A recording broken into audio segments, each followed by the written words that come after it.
Hello YouTube. Today I will show you a cheap version for Nova Sorceress, which works surprisingly well, I gotta admit. We are not using Torch and Annie, as you can see. And she does vanilla content quite well. The gear is quite easy. It's Occultist for Cast Rate and Mana. They're very cheap, just a couple of shards you can get a bad slam pair, doesn't really matter which one. The ring is Crafter recipe, pretty cheap. You can make yourself a similar one, whatever it is, that will work. You can also get a cast ring, for example, but I just like the regen and the extra mana. It's really great. But depending on the armor you're gonna use, you might wanna use a Raven. Well, the build you know it, but you can also take a Gloom Strap. It rolls with up to 20% cast rate and 15% max mana. Next up is a 20% cast rate ring. I can actually reach 200 with this one, but 105 is totally fine. The benefit about that is if you don't reach 200, but you are 155 and higher, you can just ditch Cannot Be Frozen because there will be minus 50, so you're still at 105. For the armor I went with Spirit Shards, Cannot Be Frozen and good cast rates, and we also gained some magic damage reduction that's really good for the energy shields. Replenish life also doesn't hurt, as our life pool will be pretty low, that will be quite effective. But any armor will do. You can for the helmet we need to use the Griffins for cast rate and pierce. You can buy it quite cheap on the market. I bought this one for, I believe, a Malruni. In general, this gear is quite cheap. I self-boxed this one, so don't take the 2 sockets into account. You can use 1 socket, it's totally fine. And for the amulet, we're gonna take a metal grid because we wanna use insight on our golem. It's super effective. It's about 350% mana regeneration. That plus warmth is quite a bunch. That's about 500. I tried without it and instead used more damage from an amulet, but it didn't feel great. The regen is really important, so you don't want to ditch this one. You can do so in the beginning if you really have to, but once you start using it, you'll feel the difference and you will never go back. I use it all season long probably. It is just the best regen you can get. Once your mana pool reaches about 2.1k mana, then all your mana pickle will effectively just heal you, as you will not use any mana to cast. Metal Good also comes with good auras. We don't really care for those too much. We only care for poison. The rest doesn't matter on energy shield.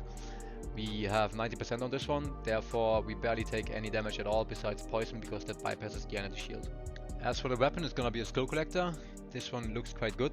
I see that. It is 4 skill and 4 socket. However, I'm only using 2 sockets effectively right now for the life on kill. The fire pierce doesn't matter.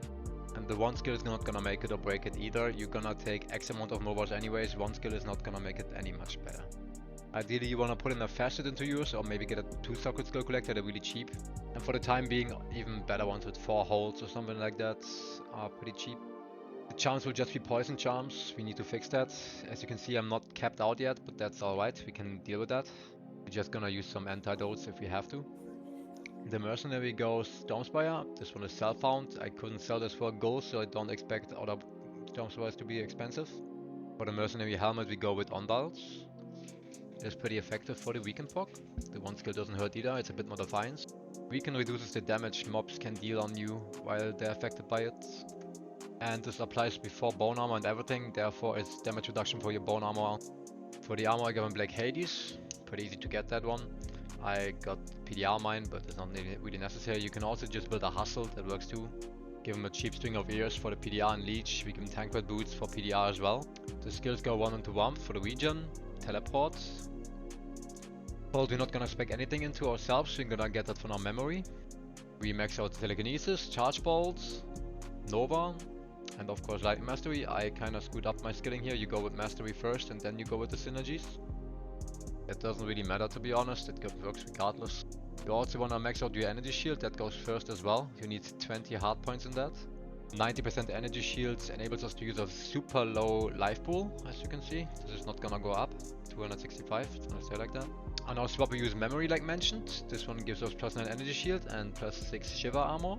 However, you don't need that high energy shield. The shiver armor base itself will work. Plus 6 is enough in this case with 10 skillers. Shiver armor is really effective. It gives us a lot of defense and mobs that hit us just freeze for a second. That's really nice. Now we're gonna stack up our bone armor just to show you real quick. Bone armor and PD2 scales with energy, so we gain a lot here. Per energy we gain 3 extra bone armor. Given that we're gonna go full energy, besides the strength stuff we need, there's a lot of extra bone armor. So as mentioned before, this gear is switchable. You can take a lot of different stuff. You wanna focus at least 105 cast rates, 155 if you don't have Cannot Be Frozen. We wanna have 3 to 6 life on kill. Our mana per kill is gonna be fine regardless. We're gonna use Silkweave and Skull Collector, that's at least 15 mana per kill. But in most cases it's gonna be about 20 mana per kill. The Griffins is a must have for cast rate and pierce, we need it. Pretty much everything in here is mandatory. The armor can be swapped, the rings can be swapped, and that's about it.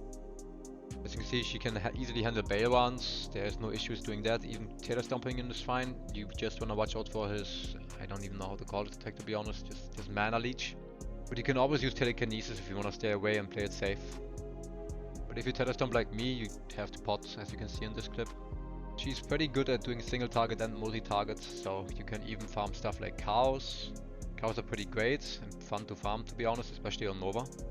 But I would usually only go there when it's corrupted. Hunting keys on her is also fairly easy, you can do any key you like. I would recommend doing Neither Fuck with a Nature's Piece over doing Isual. Isual has souls and souls are kinda our enemy, so we wanna ditch that. You're better off using a Nature's Piece and Neither Fuck. As you can see, he's not much of an issue. Nature's Piece takes over. There might be one corpse on the floor that can explode, that doesn't really matter though with Bone Armor and Energy Shield. Arcane is probably the easiest area to farm on any lightning character, but Nova shines here as well. It's also very fun to play. The only annoying part is sometimes that you have to wait for Ghost or so, but you don't even have to farm this area anymore with this kind of gear, so you're totally fine going elsewhere. However, we can come here and get our Terror Keys and do Arcane at the same time, which is a good combination in my opinion. Another good area to farm is the red portals in Act 5. They get barely used, but now they got buffed in PD2. And there you can find one of the ingredients that is needed for the new fight Lucian. This one is the most profitable one. It goes about mal each at the moment, but the price may vary at the time you see this video. But this area is really good for lightning in general. Density got buffed in this area as well as the size, so it is actually quite full in here. I like coming here, it's one of my favorite spots nowadays. You only want to watch out for the Blood Curse. The Blood Curse can be quite difficult here on this one as our life pool is pretty small, so you might want to ditch it, especially on hardcore.